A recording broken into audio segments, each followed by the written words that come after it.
It is time for another remix episode, and this time we're going back to episode number 15. This one is about zombies, and it features my comedy brethren. Let me try that again. Comedy breth... Why can't I say this word? Brethren. Brethren. That's the word I'm looking for. My comedy brethren. No, see, I want to put an N in there, an L in there for some reason. I don't know why. Anyway, a guy I know from comedy. His name is Scott Lemonde, but I actually haven't talked to Scott in a long while. We actually had a falling out, and nothing like, too serious. But if you want to hear about it, wait till the end of the show. I'll talk about it there. I don't want to top load the show with a bunch of nonsense. I just want to get you guys right into the zombies. I don't really have anything too much to say about this episode. It's about zombies. It was Scott's first time doing a podcast. I think he approached it with a little bit of trepidation and a little bit of heavy breathing. So you hear him breathing on the microphone sometimes. But, despite the falling out that I'm about to describe at the end of the show, which happened in public, so I don't mind talking about it, to you guys. I feel like it was a public event, so we can talk about it. He's not a bad guy. He's a good guy, but not always trustworthy. We'll get to that at the end of the show. Learn about zombies.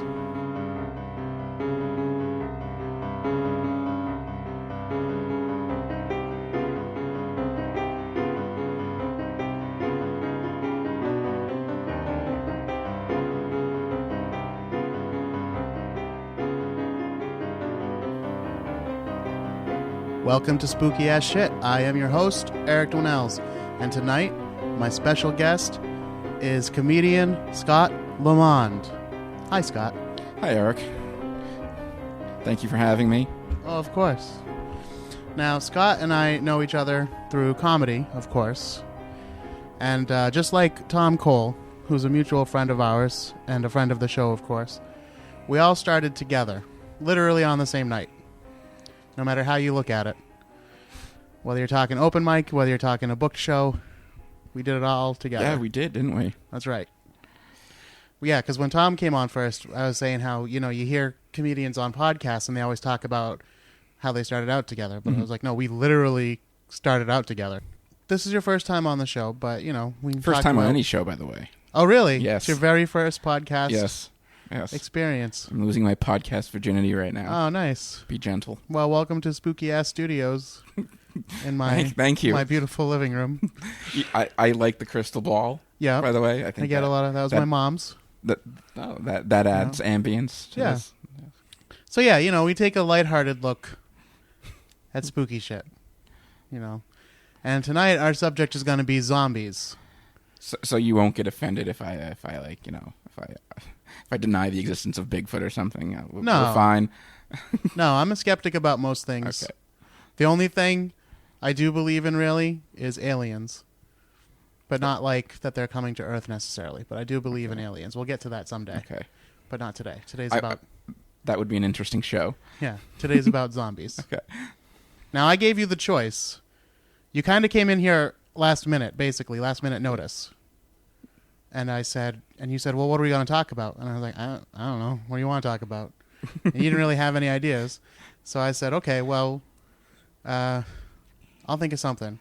So I gave you the option of Bigfoot or zombies. I chose, I have no tolerance for Bigfoot sightings. Yeah. And I did not want to talk about that for an hour. I mean, about basically what I think are a bunch of morons running around in the woods. Well, the mythology behind Bigfoot is interesting. I agree with you that there probably is not a Bigfoot running around, but I like the mythology behind it. I'd still consider it a worthy topic for discussion. But I see what you're saying, because I hate like the TV shows, like the Bigfoot Hunter TV shows where it's all like in the infrared cameras and all that stuff, and I'm like, as soon as I see the green, I check out it, whether it's a ghost show or a Bigfoot show, anything. Or anytime something's Night unexplained, it must be a Bigfoot. No. Yeah. It's like, I don't know what it is. It's a it fucking must be squirrel. Yeah. Yeah, but zombies, on the other hand, you totally believe in. Maybe. No. I don't. The zombie archetype. that a word I can use? That's a word. Yes. That I don't know where your that right? sentence is going, but It's probably my favorite like horror movie okay, sure. theme. So zombies. That's I think the possibilities of plots and what you can do with them are All right. it's always interesting to me. I might as well get this question out of the way then. Do you like your zombies fast or slow? Both, really. Yeah. I like the fast zombies. I like 28 Day zombies. I think that those are cool. I do like the Walking Dead style kind of slow zombies too. Yeah. I think it depends on the storyline. It depends on how they build a story around them. Yeah, I'm with you. I could go either way, but if I had to pick one, I would pick the slow zombies. Because it's like people are right in like thinking that, well, a slow zombie, like you just run away and they, you're fine. Like they stumble around like it's the numbers. Yeah. It's the numbers that get you. That's exactly it. Like, yeah, one by themselves is no big deal. But if you get a group or if they are able to sneak up on you somehow, you don't realize they're coming, all that stuff. That to me is a little bit more frightening than just a bloody mess running at you. Yeah, but even one zombie can take you by surprise. I mean, right. You might think you have it handled, but it's a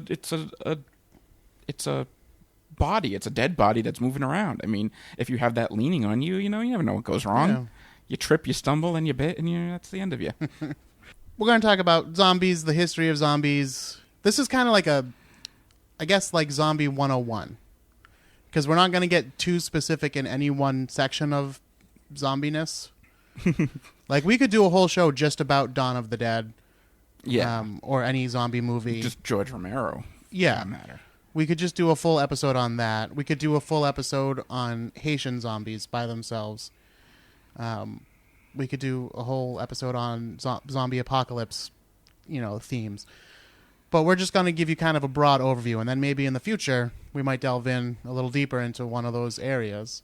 But for our initial zombie show, we're going with the broad strokes. The word zombie itself comes to us from African origins, it's believed, from words that together mean God fetish. But the African tradition of the zombie is more of a spiritual being. It doesn't really have to do, in most African countries, because, Africa is a big continent. So there's different beliefs in different places, and they have different zombie-like creatures in different places. But for the most part, it's more of a spiritual enslavement. So that's why a lot of scholars think that the zombie that we think of today only has its origin, sort of, in Africa. But really the zombie that we know comes from Haiti, which, of course, had a large African population. And also a very... thanks to slavery. Yeah, they had a very harsh, especially harsh version of slavery there, too. Correct. Not that any slavery is not harsh. But, of course, like the idea of a reanimated corpse is common in many folklore legends throughout the world. Yeah, pretty much anywhere. Vampires. Right. Frankenstein. Well, yeah, Frankenstein technically is a zombie story. Yeah. Because he's literally dead. He's several dead people, but he's put back to life. Back together and brought to life. George Romero actually based his... He didn't call them zombies in his movie. No, we'll get to that. Okay. I have that in I was going to say, but his zombies were based off vampires from I Am Legend. Right. The book, not the shitty Will Smith movie. I never saw that one. You don't. Read the book. The book's good. So they think that the African legends kind of mixed with Taino legends, and the Taino people were the original inhabitants of Haiti, to form the Haitian idea of what a zombie is. And basically, to give you the summation of the Haitian zombie, they're created by a Bokor. A Bokor is like a voodoo outsider. He's like a black magician, a sorcerer. And there's a couple different ways that he is known to work. One is that he can just steal the soul of a person, and he keeps it in a glass bottle, and he uses it as kind of a good luck charm. He basically gains the power of that person. So if it was a rich, influential person, then the Bokor can become rich and So influential. you want to capture somebody's soul with a skill. Yeah. Okay. Not just anybody's soul. My soul is safe then. Yeah. We've got nothing to worry about. Nobody's trying to steal our Unless essence. somebody wants to be able to tell bad jokes in front of empty bars. Nobody's coming for my soul. But the other thing about the Bokor is it's believed that he knows how to mix a potion that will make a person appear dead for some certain amount of time. So they're zombies. They weren't actually dead. They weren't actually the dead risen. Well, I guess Or it depends how you look at it.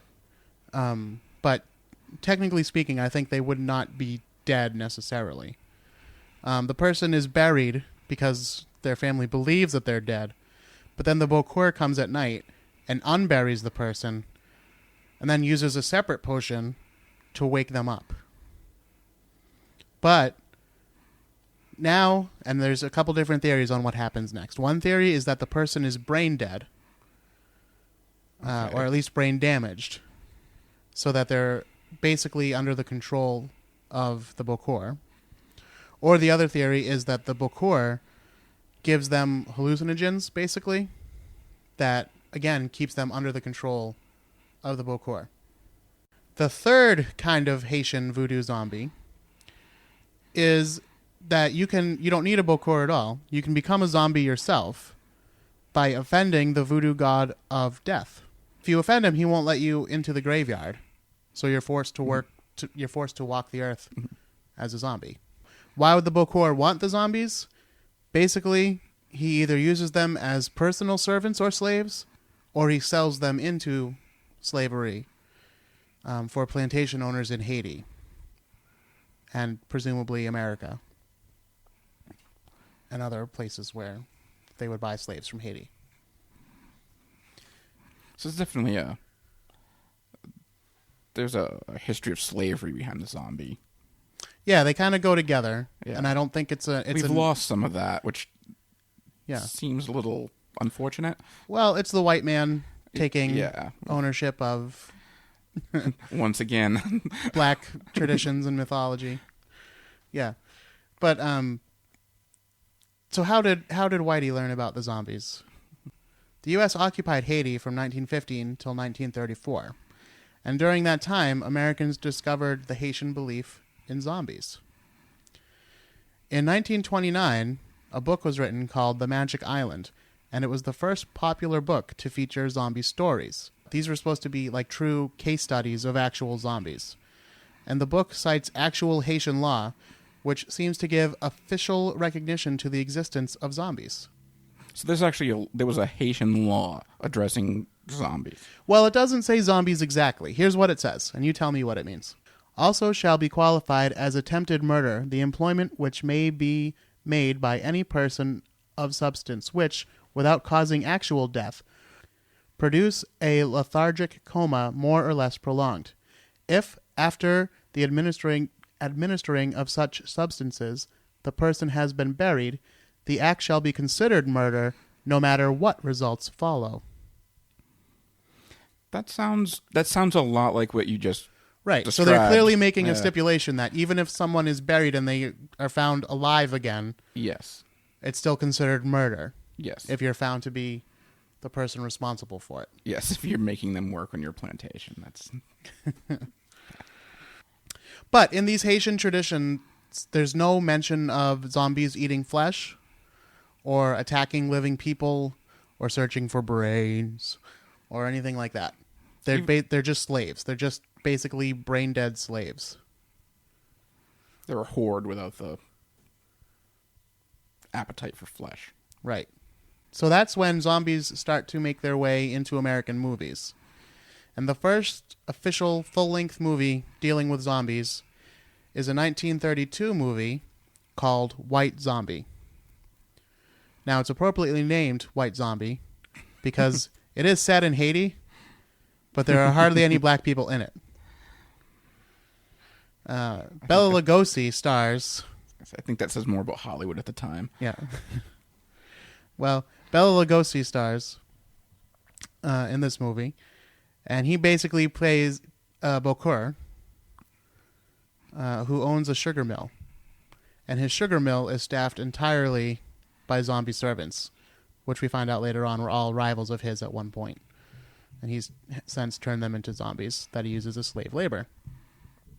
The zombies in the movie are all mindless servants under Lugosi's magic spell. They do not attack living people except when ordered to by their master. And once the master is killed, the spell is broken. But it's kind of weird because when they break the spell, most of the zombies they just don't have any direction anymore, so they just end up walking off a cliff. Yet the woman who he's recently turned into a zombie comes back full form. She's the white zombie of the title of the movie, even though they're all white zombies. But she comes back full form, and is totally okay and able to rejoin her love and all that stuff. So I don't know why she gets. So a you're pass. saying there's a plot hole in a 1930s horror movie? I know. Can you believe it? Yeah. No. So then, during that time, after that time, there are other zombies films made, but there's none with rampaging, flesh-eating zombies. That doesn't happen until 1968, with the granddaddy of all of what we now think of as zombie movies, Night of the Living Dead. Now, as you pointed out earlier... I'm sorry, did I get to that too quickly? No, that's all right. You were foreshadowing. As you pointed out earlier, it's a little bit ironic because the word zombie is not used in the title, it's not used in the movie, and it wasn't even used in the shooting script for the movie. He used the word ghoul, did he not? He did use the word ghoul, and even in the movie, they refer to them as ghouls. Now, ghoul, I believe, is Arabic, by the way. Yes, ghouls are from Arabic folklore. I don't know what exactly they mean, but I know it's an Arabic word. If you listen to our episode, the very first full-length episode of Spooky Ass Shit, which is technically episode number 2, we talk about jinns. Which are spirits, essentially, a type of spirit that existed on Earth before people. And most of them are kind of angry at people for taking over the world. Some of them are good, but most of them are bad. And a ghoul is a specific type of jinn who lives in a graveyard and feasts on human flesh. That sounds appropriate for what is... We're getting closer, yeah. Night of the Living Dead. Except, of course, that they're not reanimated corpses. They're spirits that were never human at all. They're basically a type of demon. Yeah. Yeah. He went with the term zombies when he did Dawn of the Dead, correct, in 78? Yeah, well, I think what happened is the press started calling his ghouls zombies. And he was like, oh, that's fine. That's what they are. And then now he's the king of zombie movies. And he's made sequel after sequel. Night of the Living Dead is the movie that really introduced us to zombies essentially as we know them today. There are fast zombies now and, that kind of stuff. And there's little variations. But it's the first movie to introduce zombies seen acting on their own. They're not acting under the influence of a sorcerer or a bokor of any kind. And that the zombie infection wasn't caused by magic or a mad scientist. In fact, in the movie, they don't exactly explain what caused the zombie outbreak. Right. They just start coming to their life, right? Right. Was it Rain, or was that the remake of it? I'm not sure. It's not. It's definitely not Rain, but they do mention like a satellite that went radioactive that they had to shoot down. Mm-hmm. So they mention, oh, maybe this is what's causing it. But they never say for sure. That and would they make don't really... sense for the time period. The cause of most science fiction horror movies. Yeah, space the radiation. cause of all the evil was radiation. Yeah. But yeah, he didn't really get too into it. It was just basically any dead person that hadn't been buried was coming back to life. And it wasn't true, like, in later movies, it was, like, basically if you get bitten by a zombie, you turn into a zombie. That I don't believe that was really the case in this movie. It was just if you're killed, then you become a zombie. Did they have... was the first scene somebody was in the graveyard, right? Yep. Was it... So, if you were buried... If you're buried, you're not coming up out of the grave. Okay, you're just rolling around in there, I assume? I don't know if was that the take? I don't know. I don't know. Yeah, they don't get into that. You just attack yourself with the microphone. Yeah. All right. Yeah, they don't really get into it. You just see the first zombie walking around, who I've met, by the way, in real life. Yeah. We'll post that picture on spookyasshit.com. He was in full zombie makeup when I met him. Really? Was he just like in the movie? He basically, yeah, he looked pretty much the same as he did in the movie. It was also the first movie to introduce that the only way to kill a zombie is to shoot it in the head or destroy its brain, basically. I don't think they say it that explicitly. They do say you have to destroy the head, but I don't know if they talk about the brain necessarily. Prior to that, could you kill a zombie? You could kill a zombie, yeah, but I think you could just kill it like a normal, regular like if it didn't way. So after Night of the Living Dead, like we said, Romero himself made some sequels, but there were other zombie movies around that kind of copied his style of zombie, the shuffling, gathering in a horde. eating brains, all that fun stuff. Well, his zombies didn't eat brains; they just ate people. Oh, they just ate people. Yep. They liked flesh. Right. Where did the brains come in? I will tell you exactly where they came from. They came from a 1980s movie, which was sort of like almost a spoof movie, I guess you would say, of the Romero movies, called Return of the Living Dead. It's like I said, it's kind of a comedy, but it's also like a zombie movie. I remember the title, and for some reason I have some vague remembrance of it. Yeah, it's a good movie. But that's the one where they are searching for brains. They want to eat specifically human brains. And they're aware of this? The zombies? Is this the one where they're running around going brains? Yes. Okay. Yeah. Yeah, it's very over the top, but it was supposed to be like funny, but scary too. It was kind of like punk rock. There was punk rockers in the movie, and so that brings us basically into modern times. And in modern movies, as we talked about earlier, zombies can be either fast or slow. It used to be that zombies were kind of shuffling, and to quote one of my favorite lines in the original Night of the Living Dead, when they ask the sheriff about the zombies, he says, "Yeah, well, they're dead, so they're all messed up." It's a good And line. he basically delivers it like that, like just kind of offhand. Like, yeah. So What do you that's why. expect? Yeah, I mean, they're dead, so that's why they're not walking around like normal. But more recent movies, I guess, wanted to explore like, what would it be like if the zombies were fast and running at you and all that stuff. And again, I'm not like opposed to that, but if I had to choose it depends one or on the how other. you get there. Those movies, Yeah. I feel like it's more of a disease that caused it, and I almost feel like it's a human version of rabies. Right. Well, that sort of is what happens because in the more recent times, Was that 28 Days? 28 Days basically made that connection. yeah, it's a virus. Yeah. There's a few movies like that, but that's definitely one of the big ones. It's like when you see a zombie movie now, it's usually due to some kind of virus or like a nuclear reactor accident or something like that. Mm-hmm. But it's always large scale. You don't see many like one-off zombies. I think that just Zombie apocalypse movies, basically, I are think very, that- very popular. yeah, I think that reflects the current fears of today's society, which basically all horror movies do. Yeah, to like paraphrase Batman, the horror movies you get are the horror movies that, you deserve at the time. So Yeah. right now I think especially after 9/11, because if you Google search like a list of zombie movies, Mm-hmm. you can see like lists that will show you what zombie movies were made when. Mm-hmm. And if you look like after 2001, there's They were all into the word. huge takeoff. The past couple Really? years have slowed down a bit, but it was crazy the amount of like zombie themed movies that have come out. And I don't think it's a coincidence that that's 9/11. Probably not. You I know? think also At least in American cinema. and I think also you probably could find a general theme of humans doing something stupid and causing the end of the world, Right. which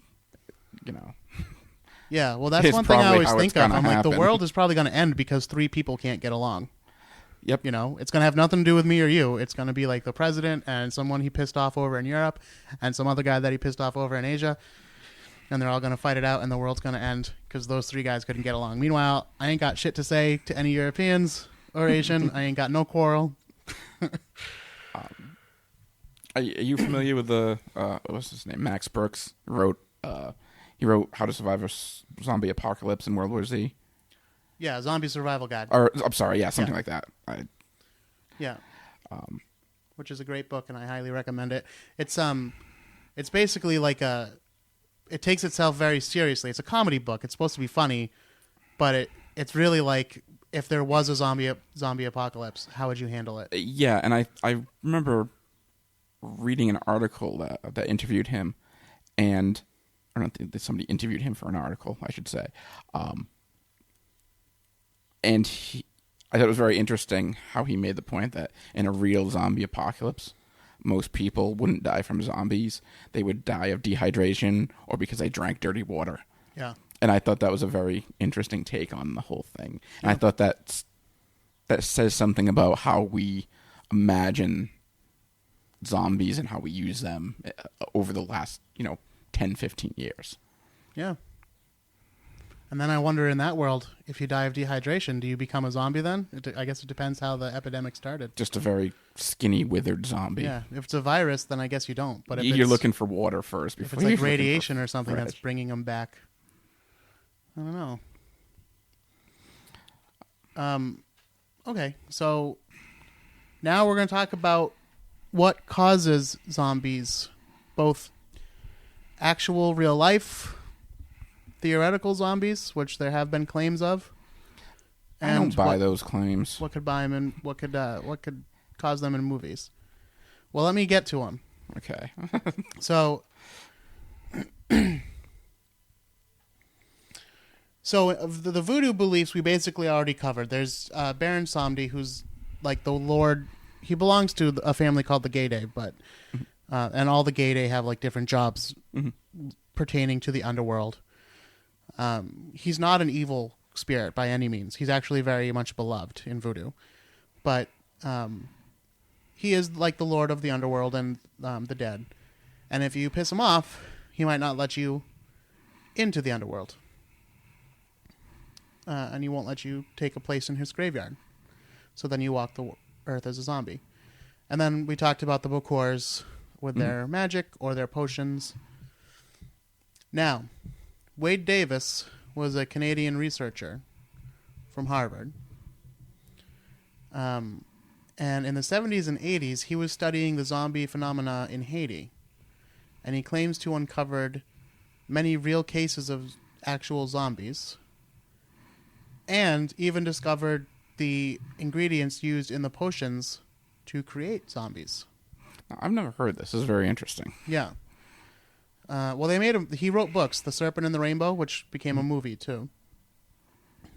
And he wrote a couple other books too. But he said basically they were getting the paralyzing toxin that's found in pufferfish and mixing that with some other stuff to cause the initial death-like coma.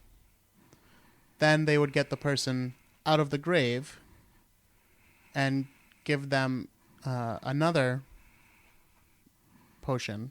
There's a lot of potions in voodoo. Yeah. To wake them up and then the hallucinations to keep them under his control. The most famous real-life zombie case is Clairvius Narcisse. Clairvius, huh? Yeah. He was a Haitian gentleman who had a falling out with his family. And basically his family said he was being too greedy. No one likes a greedy zombie. Well, he wasn't a zombie yet. Sorry. This is when he was a man. And then he died, and the family went on about their life. But 18 years later, he walked into town. And the family said they recognized him and said, this is Clairvius. And it was basically thought that his brother had been the one who poisoned him with the Bokor's potion. I'm not sure if the brother was supposed to be a Bokor himself or if he went to the Bokor to get the potion. But in any case, he then sold him into slavery to work on a sugar plantation. But the master of his plantation died 2 years into his service. And then he just wandered off. Clairvius just wandered off because he had no direction. And then, at that point, he wasn't being given the hallucinogens anymore. And eventually, he was able to regain his mind, which is how he showed back up in his hometown all these years later and said, hey, I'm Clairvius Narcisse. I'm sorry to my family. I want to be back. And they took him back. So how do you explain that, Mr. Non-Believer? Was it Clavius? I mean, how did they know it was Clavius? I mean, did he look older? Was he... I don't know. Did he have another brother? Yeah. Well, that's the thing. Like, we don't know any of it, unfortunately. And this was before DNA testing and all that stuff, because this was the 70s and 80s. I don't think they ever... Did anybody question it? Are they like, oh, no, that's him. They just took his word for it? Did they give him his money back? Like his fortune, his family fortune? Well, if he was going to be allowed back in, he probably would have had to admit that he was wrong in the first place. So he probably didn't get anything back. I don't know. This is all speculation on my part. But the main point about Wade Davis is that his claims for what was used in the potions and all that stuff, there's no evidence supporting any of it. So he claims all this stuff. But there's no evidence? No, aside from the things that he wrote. There's nothing. He can't corroborate that with any. No. Okay. And the people who have tried have said, I'm calling bullshit on that. It wouldn't really work that way if you did try it. He also claims that part of the potion was the brain of a recently deceased child. So there's not a lot of researchers willing to study it. Really? Yeah. So, and by not a lot I mean any, because how'd you type up the proposal for that research? Yeah. Yeah. So the other theories as to what zombies may actually have been in Haiti are homeless people with major mental illness. I think that's probably more likely. Yeah. Or developmental disabilities. They say specifically schizophrenia. They just say that these are very superstitious people without a lot of education in mental health. So it's perhaps not uncommon that a mentally ill stranger is seen wandering the streets and a grief-stricken family looks out and says, oh, that looks like Uncle Fred. Bring him over here. Must be a zombie. Yeah. And he'd probably been turned to a zombie and now he's back to us. And then they bring him in and this mentally ill person either is incompetent to say, no, I'm not that person. So they just kind of go along with it because they don't have the means to argue it. Or he is that person and mentally ill. Well, there's that. Or the other option is that they do know that they're not the person, but they've been wandering the countryside homeless. Being fed. Yeah, and now there's a family that wants to take them in, so they're like, all right, I'll be Clairvius Narcisse, sure. Yeah. I'm going to go with that explanation. Sounds more plausible. Now there's the modern American theories. Most of them include conspiracies. There are people in this very country who believe that zombie attacks do happen in real life and happen all the time. But when they're reported on the news, they're reported as some lunatic attacked someone at Wendy's and tried to bite her ear. Well, they'll say that's a zombie. That wasn't just a crazy person. Isn't that bath salts? Or a drunk there an person. Instance with somebody on bath salts in Florida? Yeah. Some guy eating a homeless man. Yeah, he tried to eat his finger or something. Yeah. Yeah. But so they'll say, oh yeah, bath salts, right. We know what it really was. It sounds like the Bigfoot people. I can't explain it, Bigfoot. I can't explain it, zombies. Yeah. But they basically say anytime you hear about something like that, or some kind of big accident that seems a little suspicious, it was really zombies. It could possibly have been zombies, and the government's trying to cover it up. Why? Why would the government cover up zombies? They don't want people to know about well, first of all, it could be the government causing it. It could be some kind of research gone wrong. It could be research gone right. Maybe they're working on a virus. Of all the things we do know about the government, I feel like... Well, okay. If you really want to get into it, for conspiracy theorists, are we talking about the government or are we talking about the shadow government, Illuminati, New World Order, who one of their stated goals is to reduce the world's population. So perhaps a zombie apocalypse is one of their ways of doing that. I feel like there's a lot easier way to reduce the world's population. I'm just giving you different sides to the theories, that's all. I'm not saying that they're true, I'm just saying.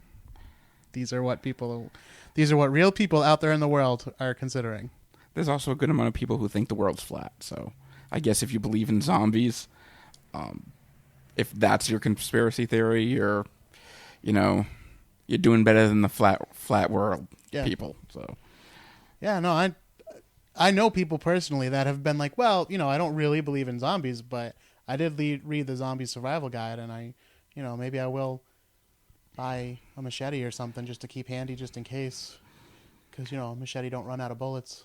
Well, on as far as a government conspiracy, the military does have a plan in case of a zombie apocalypse. Yes, so that's actually my very next note. In 2011, the CDC published Preparedness 101, Zombie Apocalypse, which was a whole booklet about what to do and how to prepare for a zombie apocalypse. Now, you could take that as something to do with the conspiracy, or it could just be that, think about a zombie apocalypse. It's every aspect of zombies is a realistic scenario. Disease, violent people, breakdown of, social services and structures. If shit hits the fan in any other way other than a zombie apocalypse, that's the stuff we're going to have to be dealing with. Yeah. Well, the CDC basically said that too. They said, like, look, we're not putting this out for real. Okay, so good. But it's preparedness 101. So how would you be prepared for exactly what you said? Like, the way you would prepare for it is the a way that CDC actually put that out. Yeah, they did. Good for the CDC. And they said like it's kind of a jokey way, but it exposes people to real actual preparedness. And if that's a way to get people excited about it, then fine, we'll use it. Because this was right at the height of Zombie Mania, 2011. Like I said, it really only died down last year. Yeah. Because there were still the movies, and of course, Walking Dead is still around and very popular. How prepared do you feel for a zombie apocalypse? Not at all. I have a hard time getting myself to work on time in the morning. I can't be worried about a zombie apocalypse. Do you think you'd survive a zombie apocalypse? Well, I feel like I know better than most people. Like, I'm mentally more prepared than most people. But I mean, physically, look, I'm not going to outrun anything. And I fired a gun a handful of times in my life, but I'm not like a weapons expert or anything by any means. So I don't know, slightly better than average, I would say, are my chances. I give myself a week. Yeah. I think there's a 99.9% chance I'm done in a week. Yeah. And then there's that 1%, not even that, like 0.1%. Yeah. Well, chance. It helps to live in a rural area, which neither of us do. No, that's true. Especially me. I'm right downtown. I'd be in trouble. So do you have a favorite zombie movie? I think Day of the Dead was my favorite. The original or the remake? Not Dawn of the Day of the Dead, the original. Oh, you're okay. Yeah, right. the third Romero right. movie. I think, for whatever reason, that was the first one I saw. I can't remember how old I was. I was young. I probably shouldn't have been watching it, but I saw it, and it just scared the crap out of me. And then I saw the others afterwards. Yeah. I think the remake of Dawn of the Dead is a good movie. It doesn't have the like the psychological, like it doesn't make you think about things the same way that the original Dawn of the Dead did. No, it doesn't. But it has better effects. It does. Sorry, Tom. But yeah, Tom Savini, he did the makeup. But I kind of like the way he did it. Like, the blood's not really an authentic looking red. Mm-hmm. But it's still like, it looks kind of cool the way it is anyway. And the zombies are like kind of a weird color. Yeah. Like, not like normal zombie colors. Yeah. There's a lot of weird stuff going on with that. But I kind of like it. Day of the Dead? Dawn of the Dead. Oh, yeah, yeah. And I suppose Day of the Dead too. Yeah. Well, Bub, the the main zombie. That's. I think I also like Bob. Yeah. Yeah. Being a little kid, I was like, oh, he's Bob. Yeah, Bub. But yeah. Bub. I think it's been 30 years since I've seen it. Uh-huh. Yeah, and I like.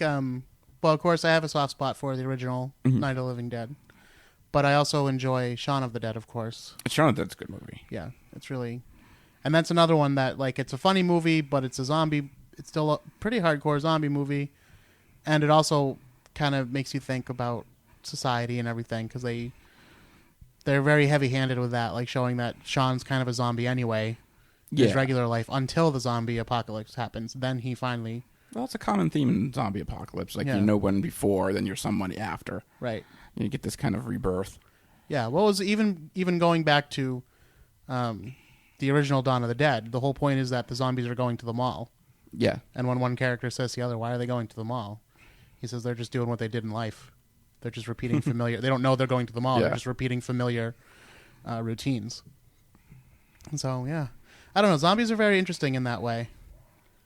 I think that's why they're so popular. Like, they're a reflection of us and, like, what we're afraid of, what we're becoming. Especially now with iPhones and everything. Like, we're all staring at screens all the time, and there's a lot of disconnect between people. People don't know their neighbors anymore. All that kind of stuff. So, what have we become, basically? I don't know. I think the interesting thing about Walking Dead is I don't know if they do that with that series. Yeah. I feel... Or maybe I just don't see it yet, or I missed it. I don't know. I feel it's more... I feel at this point in the show, it's less about zombies and more about people. Yeah. Well, and I tried to look up, too. Like, they haven't even explained how the outbreak happened, right? No. Yeah. No, and I not read enough of the comic books to know if they ever addressed that. No, as far as I know, they don't. Yeah. But my knowledge is limited, I'll admit. But as far as I know, they do not divulge at any point. I feel like Walking Dead isn't, and that's not a fault of The Walking Dead. I feel like the storyline where a lot of other zombie movies are making some kind of point, whether it be Romero and his, consumerism, and I think is the third one supposed to be something about the military-industrial complex. Yeah, and what's the first one? It's social racism. There's a racial thing going on there. Well, so the interesting thing about the first movie is that it does star a black man as the hero of the movie, but that was actually just by chance. Like he wasn't scripted to be black. He didn't plan it that way, and then when he was black, he says he didn't really think twice about it. Because they were making this movie on their own. It wasn't like a big studio was behind them. Yeah. They were literally just gathering people that they knew. And so what was Romero supposed to be saying? What was his point in the first one? Because all of them had a point, supposedly. Yeah, well, that is sort of a debated issue. Because since the movie has become this legendary thing that it has, people have ascribed things to it. But a lot of the people who worked on the movie said... So none of these racial themes were part of it. We were just making a zombie movie. Okay. So I'm going to guess he made a zombie movie. Or not even a zombie movie because he didn't consider it a ghoul movie. And then it was successful, and later in life, 10 years down the road... Well, people probably came to him and said, oh, you made this really like stunning look at, like what makes us different and what are we afraid of? And, he used the other ones to make a point. Right. Yeah. So, and then he was like, yeah, I did. Sure. And then his next one was about consumerism. And then the third one was about the military industrial complex. And then Land of the Dead was about the 1%, basically trying to live above the zombies. And, like we're going to buy our way out of this mess. So, yeah. Yeah. I don't know. He'd be a good guest. We should get him on here. We should get him on a phone interview. Yeah, I have met him. He was nice. He was very nice. I met most of the cast of the original Night of the Living Dead. The cast that are still with us. So, very good. All right. I guess that's about all I have to say about zombies. Unless you have anything else. No. That was covered a good chunk. Like I said, that's a good broad. Overview. We didn't get too into any one particular aspect, but we saved that for maybe a future episode if people are interested. I was surprised when I did a little research on my own about the history and the history of slavery behind the zombie phenomenon. how that's kind of lost now. Yeah. Well, again, it's Yeah. people repurposing it for their needs. There's something about zombies. I think that you can do a lot with them. And if you want to make a point, you can. Yeah. I guess you could say that about anything. But. Yeah. Well. All right, Scott Lemonde, and don't forget to find us on Facebook at spookyas. No, at facebook.com/spookyas. You can follow us on all the social media, and you can find links to all that stuff on our website, spookyasshit.com. Spooky AS if you're the prudish iTunes type. But I kind of like that we're just growing by word of mouth, so keep that up. If you could share the show somewhere that would appreciate it, tell your friends who you think would appreciate it, I would be most grateful. And I enjoy building this community. Because right now, the great thing about it right now is you're in on the ground floor. So I appreciate it, and I hope you feel special, because you're special to me. All right, dear listeners, that's all we have time for this time. So thanks again for having me, by the way. Oh, Thank of you. course, and hopefully you'll be back soon. Until next time, don't be afraid.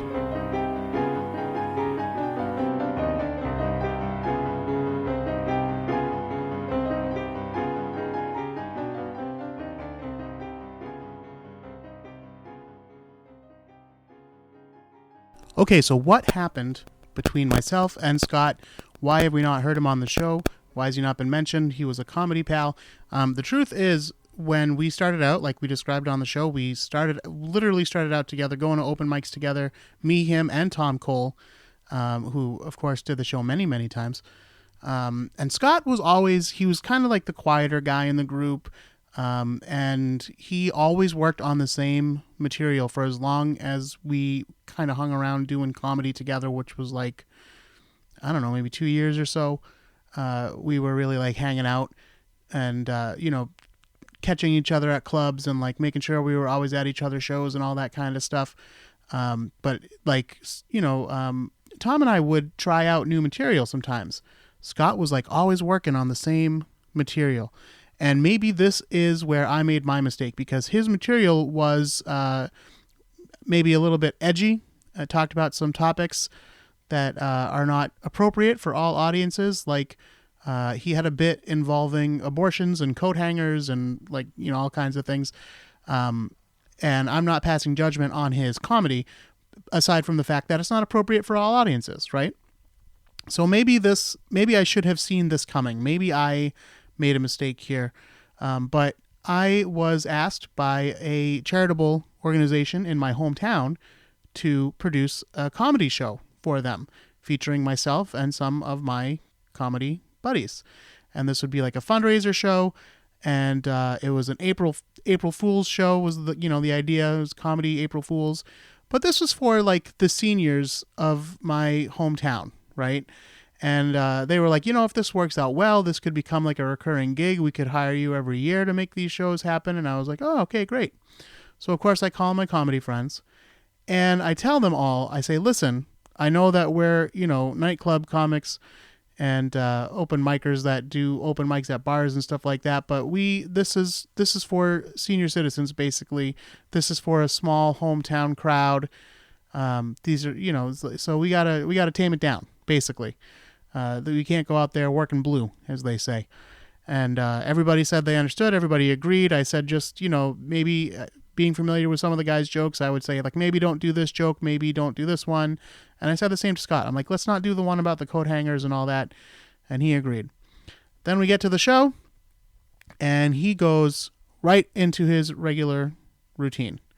And I was, like, mortified because I'm looking out at all these red hats. It wasn't really the red hats, but, same kind of situation. And I was surprised nobody got up and walked out. But they didn't. They didn't seem to love it either, but they didn't get up and walk out. So I went on and I said something like, hey, remember how I asked you not to tell those jokes? So that was kind of a betrayal in comedy. Like, you don't do that. It doesn't make you like a rebel to like when you're given set parameters, you don't like go outside of them. Like you agreed to do this show. Like, yeah, maybe I should have known this is the material that you do. But on the other hand, like, you agreed to do it under certain parameters. So when you break those parameters, that doesn't make you like a rebel and like a cool guy. That makes you an asshole.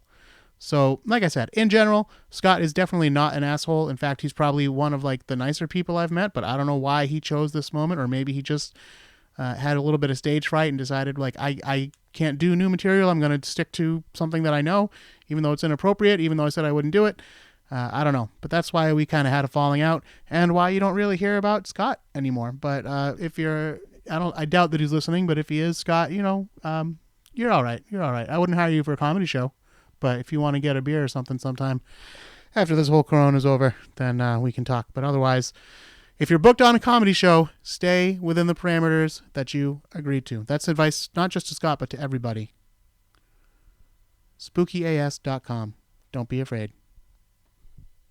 They did not hire me the next year, by the way. There has been no hometown comedy shows since then, and I think that has a big part of why they never asked me back.